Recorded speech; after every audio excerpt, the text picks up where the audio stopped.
मकर राशि वाले बंधु आप सभी का स्वागत है, अभिनंदन है मकर राशि भिंड यूट्यूब चैनल में। तो मकर राशि वालों सावधान हो जाओ, उल्टी गिनती शुरू हो चुकी है। अब आपका जीवन एक बहुत बड़े परिवर्तन के किनारे पर खड़ा है। आपके जीवन में एक बहुत बड़ा महापरिवर्तन बस होने ही वाला है और इस महापरिवर्तन का कारण बनेंगे राहु। जी हाँ बंधुओं, बहुत ही जल्द राहु का राशि परिवर्तन पूरे 18 महीनों के बाद होने जा रहा है। राहु और केतु का यह राशि परिवर्तन आपके जीवन में कैसे प्रभाव लेकर आएगा, शुभ रहेगा अशुभ रहेगा?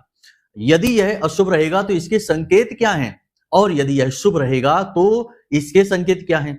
इसी के साथ साथ राहु का राशि परिवर्तन किसी के जीवन में शुभ और किसी के जीवन में अशुभ क्यों रहेगा, जबकि राशि तो एक ही है, तब भी राशि परिवर्तन में यह जो शुभ और अशुभ का प्रभाव है ऐसा क्यों है?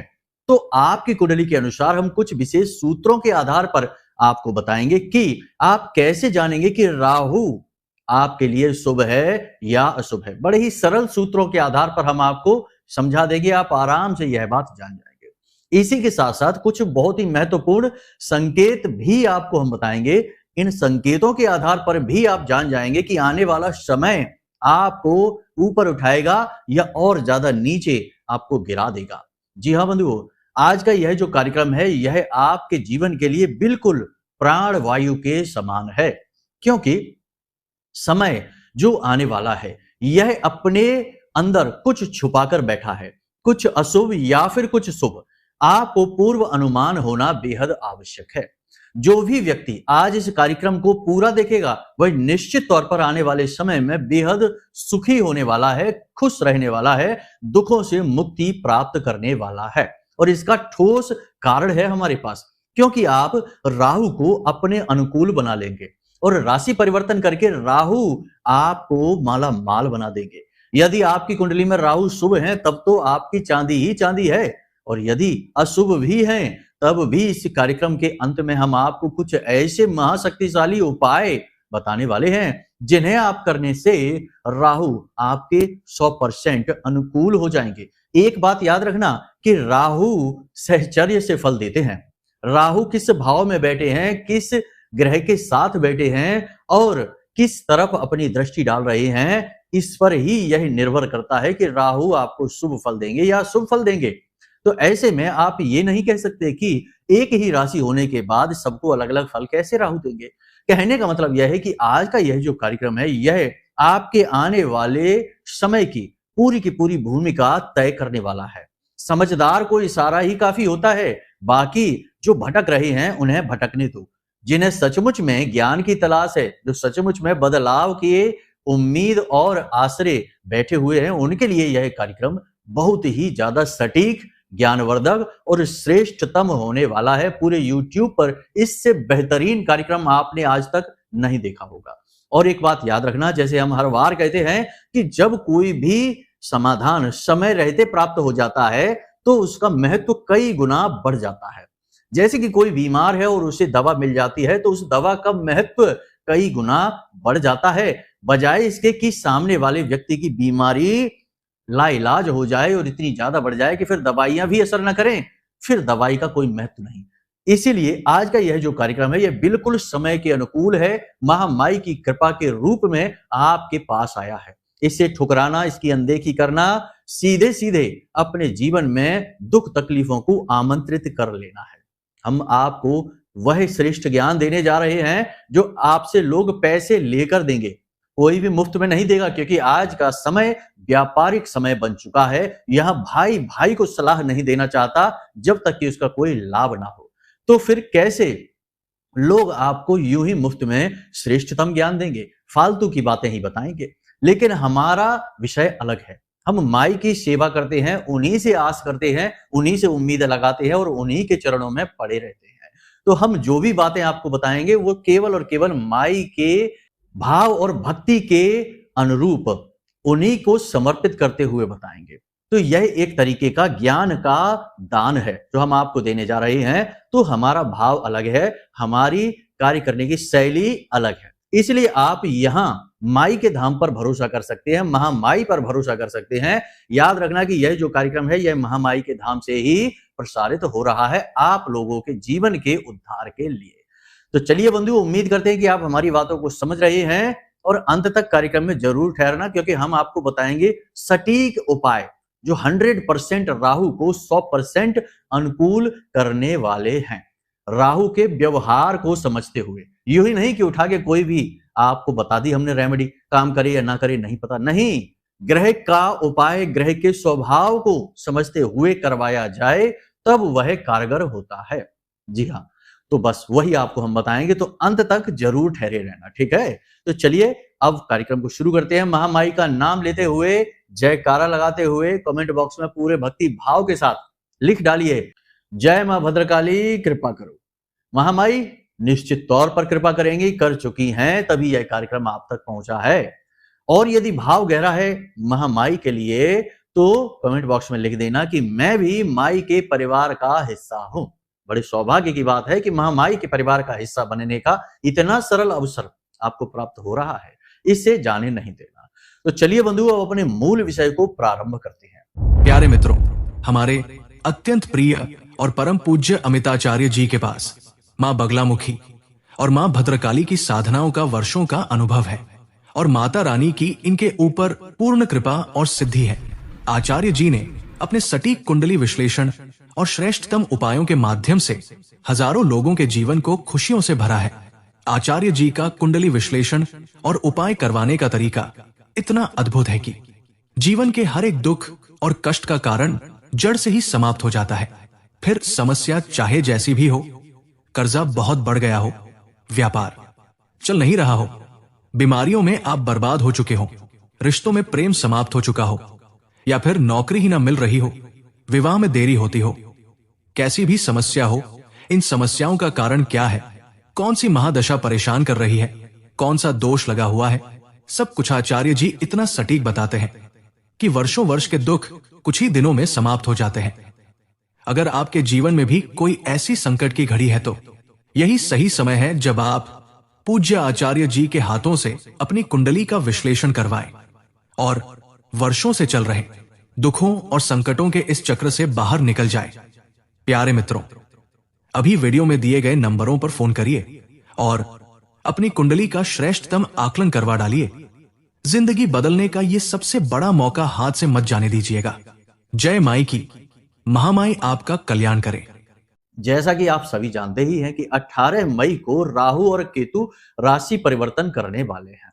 राशि परिवर्तन करके ये अपने स्वभाव में कुछ न कुछ भेद, कुछ न कुछ अंतर अवश्य करेंगे। एक चीज याद रखना, देखो जो हम बातें बताते हैं वे बातें आपको कोई बताएगा नहीं, क्योंकि इन बातों में राहतें हैं, इन बातों में सुविधाएं हैं, और कोई मुफ्त में किसी को सुविधा क्यों दे देगा। हमने जैसा कहा कि आज का युग बाजारीकरण का युग है, तो हर चीज का मूल्य तय है। तो आपको हम बता दें कि जब भी कोई ग्रह राशि परिवर्तन करता है और वह बड़ा ग्रह हो, शक्तिशाली ग्रह हो, तो कुछ दिनों के लिए वह अपने प्रभाव को शून्य कर देता है, बिल्कुल ही शांत कर देता है। जी हां, अब कैसे तय करें यह? तो शनि का राशि परिवर्तन हुआ तो लगभग 27 दिनों तक कोई भी खास प्रभाव दिखाई नहीं देगा।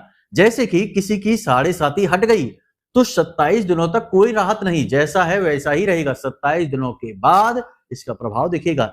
उसी प्रकार किसी की 7.5 शुरू हो गई या अढ़ैया शुरू हो गई तो 27 दिनों तक कोई खास प्रभाव नहीं, लेकिन उसके बाद फिर प्रभाव दिखाई देना शुरू होगा। अलग अलग ग्रहों के लिए अलग अलग मान और दिवस हैं।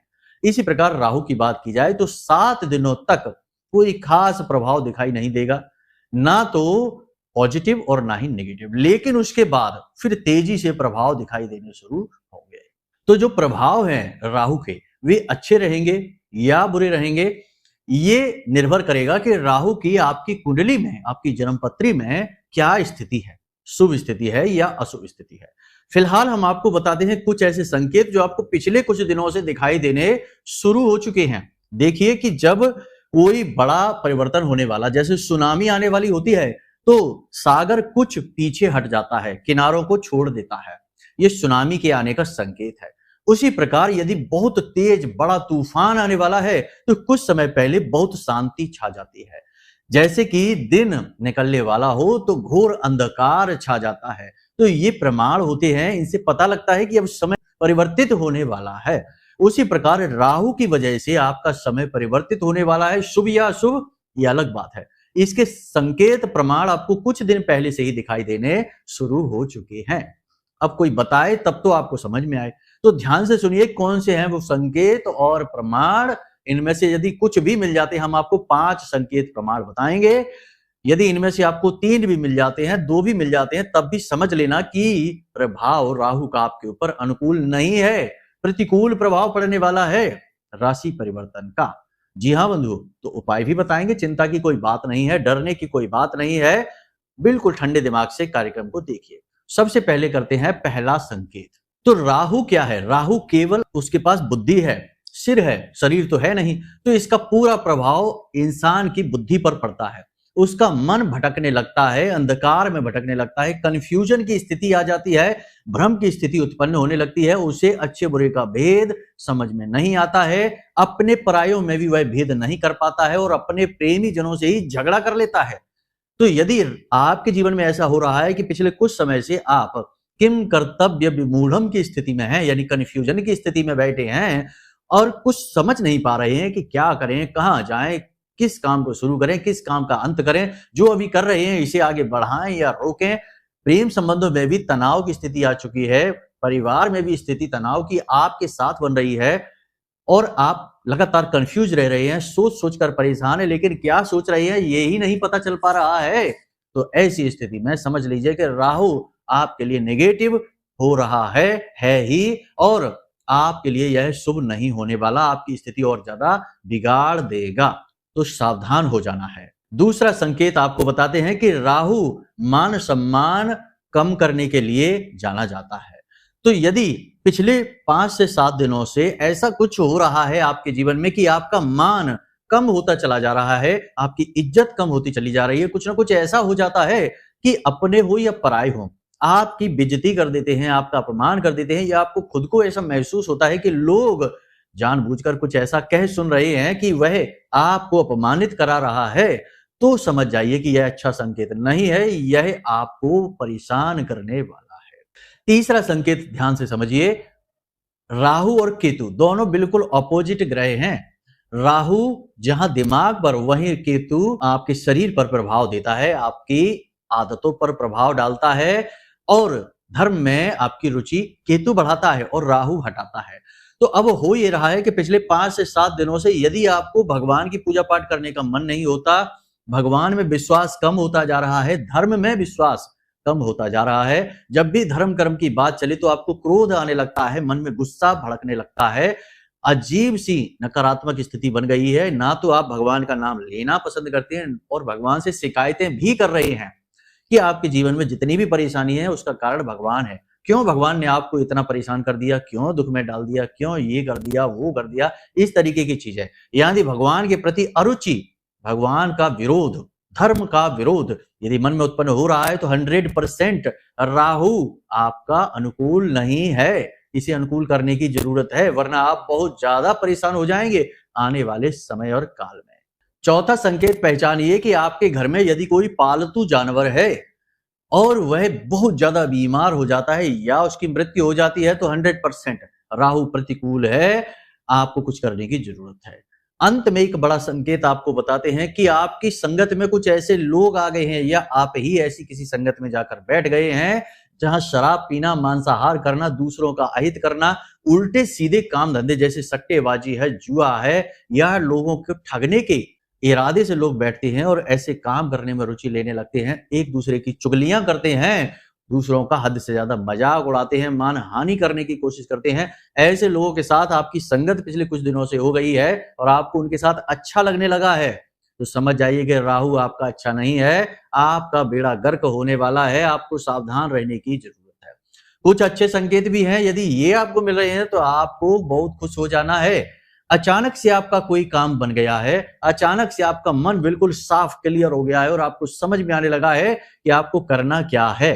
स्टेप बाय स्टेप सारी योजना आपने बना ली है और बस अब आप उसे करने ही वाले हैं।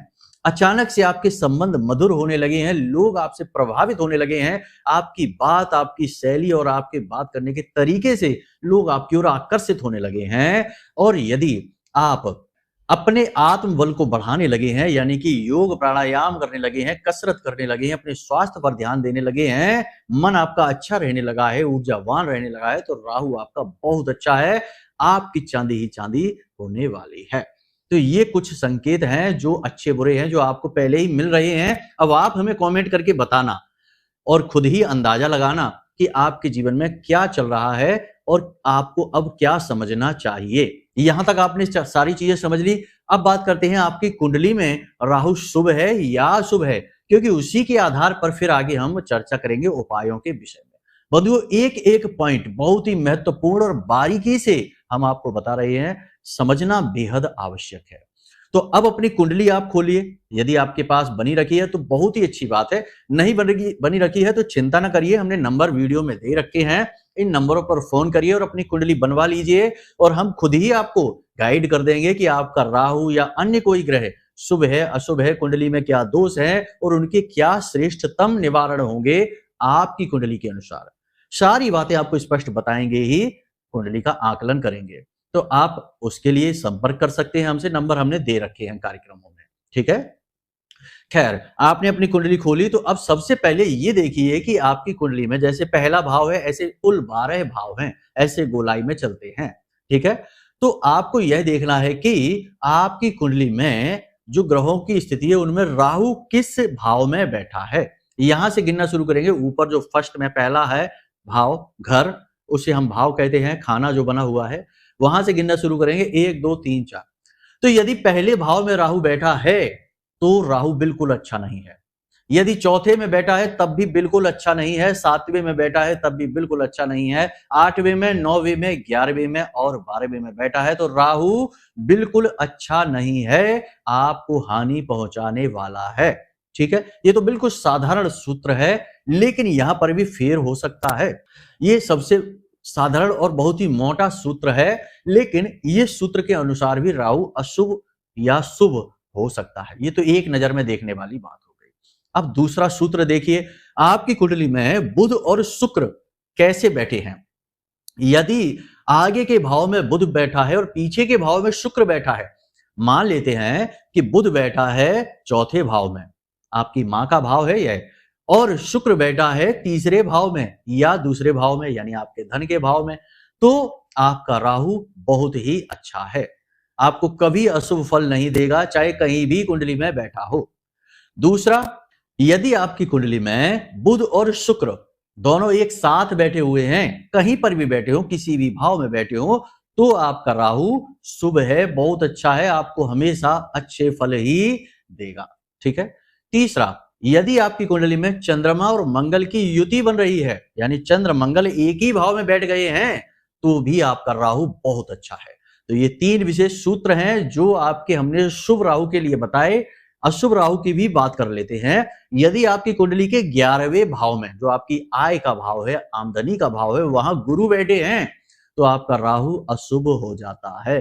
इसी प्रकार यदि आपकी कुंडली में सूर्य और शनि की युति बनी है, यानी सूर्य और शनि एक साथ बैठे हैं किसी एक भाव में, तो आपका राहु खराब हो जाता है। किसी भी जगह पर बैठा हो, चाहे ये युति किसी भी भाव में बन रही हो, राहु आपका खराब हो जाएगा। इसी प्रकार कुंडली का 12वां भाव जो होता है, यानी अंतिम जो घर है, भाव है, वहां पर राहु यदि बैठ जाता है तो राहु खराब हो जाता है या नीच का हो जाता है, हालांकि यह राहु का ही भाव है। और यदि इसी भाव में सूर्य आकर बैठ जाता है तब भी राहु आपका खराब हो जाता है। तो ये कुछ विशेष सूत्र हमने आपको बताए हैं। अपनी कुंडली को बिल्कुल ठंडे दिमाग से ओपन करिए और ये सूत्र लिख लेना, ठीक है। तो इन सूत्रों के आधार पर अपने राहु का आप अंदाजा बिल्कुल सटीक तरीके से लगा पाएंगे। यदि राहु अशुभ स्थिति में बैठा है तो आपको आने वाले समय में और अशुभ परिणाम देने वाला है। एक और खास बात कि राहु के जो अशुभ परिणाम है बहुत सारे हैं, बहुत सारी चीजें हैं, आप उनके बारे में सर्च भी कर सकते हैं कहीं पर, या फिर आप थोड़ा बहुत तो हमने बता ही दिया इस कार्यक्रम में, पहले भी हम बताते रहते हैं। तो जो आपके जीवन की परेशानियां हैं, यदि आपका राहु अशुभ है तो 100% उन परेशानियों में कहीं ना कहीं राहु का योगदान अवश्य है। जी हाँ, यदि आपकी कुंडली में शनि राहु एक साथ बैठ जाते हैं तो आपकी मेहनत को निष्फल कर देते हैं, आपके हर एक कार्य में बाधाएं उत्पन्न करते हैं और आपको गलत कार्यों की ओर ज्यादा प्रेरित करते हैं। यदि गुरु और राहु एक साथ बैठ जाते हैं तो वैवाहिक जीवन में परेशानियां लाते हैं, पारिवारिक जीवन में क्लेश लेकर आते हैं और आपको धन को लेकर लगातार परेशान करते हैं। यदि मंगल राहु एक साथ बैठ जाते हैं तो अंगारक योग बना देते हैं, कर्जा बहुत अधिक बढ़ा देते हैं और वैवाहिक जीवन में तो किसी हालत में बन ही नहीं सकते हैं। बहुत सारी बातें और भी हैं, बारीक हो जाएंगी, समझने में मुश्किल होंगी, तो उनको तो हम बाद में कभी बता देंगे, या आप अपनी कुंडली दिखा दें तो हम सीधे आपसे ही बात करके आपको सब कुछ समझा ही देंगे। तो यहां तक आपने समझ लिया राहु की स्थिति और उसके प्रभाव, संकेत और कुंडली के आधार पर उसका सही विवेचन। अब हम बात करेंगे राहु के उपायों के बारे में। देखो, राहु का उपाय करने से पहले राहु को समझना बहुत आवश्यक है। राहु को समझने से मतलब हमारा यह है कि राहु आपसे चाहता क्या है ये जानना, क्योंकि हर एक ग्रह की कुछ ना कुछ विशेष मांग होती है। यूं ही नहीं ग्रह कुछ भी अपने मन से आपके साथ करने लगेगा। आप यदि उसके स्वभाव के अनुकूल चलेंगे तो वह अपने आप अनुकूल होता चला जाएगा, फिर छोटा सा उपाय भी आपको बहुत अधिक फलित हो जाएगा। तो राहु आपसे चाहता क्या है ये समझने की जरूरत है कि क्या चाहता है। देखो, राहु जो है ना बहुत ही शार्प है, बहुत ही तेज दिमाग का है, बहुत ही बुद्धिमान, इतना तेज कि इसने तो देवताओं को भी मूर्ख बना दिया और देवताओं की मंडली में जाकर बैठ गया, किसी को पता ही नहीं चला। सूर्य चंद्रमा को तो पता चल गया लेकिन और किसी को नहीं चला, तो इतना बुद्धिमान है। तो राहु क्या चाहता है? राहु चाहता है कि आप अपने मन को एकाग्र करके अपने लक्ष्य की ओर पूरी ताकत के साथ बढ़ें, यानी अपनी बुद्धिमानी का पूरा प्रयोग करें। अब आप यह कैसे करेंगे? तो देखिए, सबसे पहली चीज कि राहु के शुभ परिणाम प्राप्त करने के लिए चंद्रमा को भी शुभ करना बहुत जरूरी, क्योंकि चंद्रमा मन है और राहु का मन पर बहुत गहरा प्रभाव रहता है। सबसे पहली चीज राहु आपसे यह चाहता है कि आप अनुशासन में रहिए और सकारात्मक रहिए। अनुशासन में रहने का मतलब कि देर रात तक यदि मोबाइल चलाते रहेंगे, रील्स देखते रहेंगे, राहु खराब हो जाएगा। सोशल मीडिया पर ज्यादा समय बिताएंगे, राहु खराब हो जाएगा। गप्पे हाँकेंगे, किसी के साथ किसी की बुराई चुगलियां करेंगे, दूसरे का मजाक ज्यादा उड़ाएंगे, आपका राहु अनुकूल नहीं रहेगा। तो राहु चाहता है कि आप फालतू समय बर्बाद ना करें, समय की कीमत समझें, अपने समय को पूरी तरह से प्रयोग करें, एक एक बूंद उसकी निचोड़ लें, फिर आराम करें, समय से सोएं, समय से जागें, अपने काम पर पूरा ध्यान दें। यही तो राहु चाहता है। साथ ही साथ आप योग, प्राणायाम, आध्यात्म में भी रुचि अपनी जगाएं। आपको कुछ समय तक ध्यान करना, मेडिटेशन करना बहुत अनिवार्य है। जो भी व्यक्ति ध्यान, मेडिटेशन करता है उसकी बुद्धि एकाग्र हो जाती है, मन शांत हो जाता है और वह अच्छे और बुरे का भेद समझ जाता है और फिर राहु उससे दिन दूना रात चौगुना तरक्की दिलवाता है। तो ये सारी चीजें हैं। दूसरा कि आपको नकारात्मक चीजों से, यानी जुआ, शराब, सट्टेबाजी, मांसाहार और गलत लोगों से, जो हमेशा रोते रहते हैं, अपना दुखड़ा रोते रहते हैं, ऐसे लोगों से दूर रहना है। इसी के साथ साथ सबसे महत्वपूर्ण कि आपको खुद को भी बहुत पॉजिटिव रहना है। हर नकारात्मक स्थिति में भी सकारात्मकता जरूर होती ही है, उस सकारात्मकता को देखना है और जीवन में पॉजिटिव होकर ही हर एक लक्ष्य की ओर बढ़ना है। ये सारी चीजें राहु आपसे चाहता है, यानी कि कहने का मतलब यह है कि लगातार अपने लक्ष्य की ओर बढ़ते रहिए, सकारात्मक रहिए, पूरी ताकत लगाइए, फिजूल समय बर्बाद मत करिए। राहु आपसे बस यही चाहते हैं और आपको बहुत ज्यादा तरक्की देंगे राहु। ठीक है, तो ये सारी चीजें आपने समझ ली। अब राहु के उपाय की बात करते हैं। सबसे बढ़िया उपाय राहु का है कि आप एक मच्छमड़ी तलाश लीजिए, बाजार में मिल जाएगी, कहीं पर भी तलाश लीजिए। मच्छमड़ी को सोमवार के दिन अपने गले में नीले धागे में डालकर पहन लीजिए। सबसे बढ़िया उपाय है, राहु तुरंत अनुकूल हो जाएगा। यदि आपका मन विचलित रहता भी है तो उसे एकाग्र कर देगा, कंफ्यूजन समाप्त कर देगा। दूसरा उपाय है कि काले रंग का कंबल, शॉल या कोई भी कपड़ा राहु का सूचक है, तो आपको किसी भिखारी को काले रंग के वस्त्र, कुछ भी काले रंग का हो, कोई भी शॉल हो, टावल हो, साफी हो, कुछ भी हो, आपको अपने सिर से लगाना है और राहु का नाम लेकर भिखारी को दान कर देना है। बहुत ही सरल, बहुत ही अच्छा उपाय है। इसी के साथ साथ एक और उपाय आपको बता देते हैं कि नील जो पाउडर आता है, नील का पाउडर में जो नील आती है, लिक्विड नहीं, उस पाउडर वाली नील को आपको नीले रंग के ही एक कागज में डाल देना है और उसकी पुड़िया बना देनी है और उसे अपने सिर से 7 बार उसार देना है। ठीक है, क्लॉकवाइज उसारेंगे, एंटी क्लॉकवाइज नहीं। ठीक है, 7 बार उसारने के बाद और उसे फ्लश यानी अपने टॉयलेट में उस नील को डालकर फ्लश कर देंगे, कागज को बाहर फेंक देंगे। ये क्रिया लगातार आपको 7 दिन तक करनी है, राहु तुरंत पॉजिटिव हो जाएगा। ठीक है, तो बस इन क्रियाओं को करिए और अपने मन को समझिए और आने वाले समय और काल में कुछ बड़ा, कुछ अच्छा करने की तैयारी कर लीजिए, क्योंकि अब राहु आपको रातों रात लखपति करोड़पति बनाएगा, आपकी कामयाबी में बहुत बड़ा योगदान देगा। जिसको राहु तारे उसे फिर कोई ना मारे। जी हाँ बंधुओं, तो उम्मीद करते हैं कि सारी बातें आपने समझ ली हैं। अब आप इन बातों का प्रयोग करेंगे और अपने जीवन को बदल डालेंगे। यदि कोई प्रश्न मन में उठे या कुंडली विश्लेषण कराना है तो नंबर वीडियो में दे रखा है, इन नंबरों पर फोन करिए, सारी जानकारी प्राप्त कर लीजिए। तो चलिए बंधु, आज के इस कार्यक्रम को यहीं विराम देते हैं। हमेशा हंसते रहिए, मुस्कुराते रहिए, सकारात्मक रहिए, महामाई पर अपनी आस्था और विश्वास बनाकर रखिए, क्योंकि आपका उद्धार तो वहीं से होना है। तो प्रेम से बोलिए जय माई की। हमारे प्रिय और परम पूज्य आचार्य जी ने अपनी साधनाओं के अनुभवों पर आधारित शक्तिशाली उपाय और क्रियाओं के माध्यम से हजारों लोगों के जीवन को पूरी तरह से बदला है। आचार्य जी के द्वारा बताया गया हर एक उपाय इतना सटीक और कारगर होता है कि जो भी इसे पूरे भाव के साथ कर लेता है उसे साक्षात महामाई की कृपा और आशीर्वाद प्राप्त हो जाती है। इसलिए निसंकोच इन उपायों को पूरे भाव के साथ करिए, आपका कल्याण होगा। जय माई की।